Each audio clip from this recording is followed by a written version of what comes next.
In 1934, Subhash Chandra Bose fell in love with a pretty young woman, Emily Schenkel, in Vienna and married her.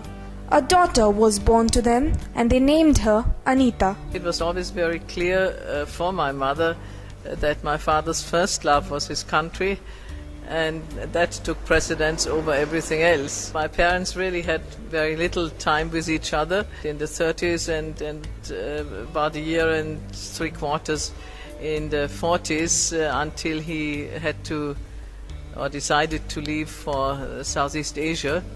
The call of his nation made Subhash leave his young family behind in Europe, which was torn up between warring nations. My mother was a very strong woman, as many women of that generation. I mean, you have to keep in mind that that generation, my mother was born in 1910, lived through 2 world wars and lived through 2 world wars that really took place more or less in front of their house, so to say.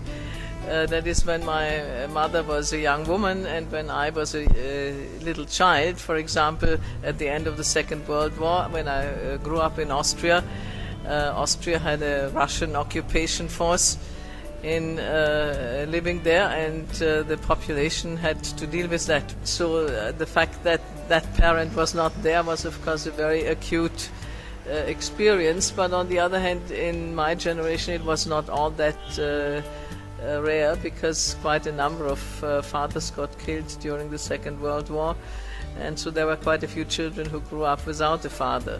Despite the turmoil and the distance, the mother and the daughter kept alive the memory of the missing man in their lives. My mother always tried to imbibe one thing in me, and that had a relationship to my father. She always told me, well, your father was a great man, but don't get any ideas that makes you a great anything.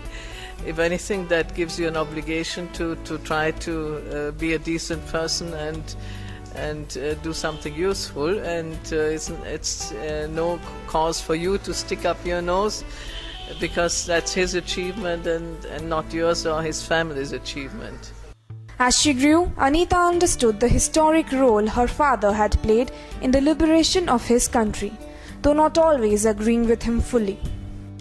I think he was a man of great determination, a man who was ready and willing to sacrifice everything, really.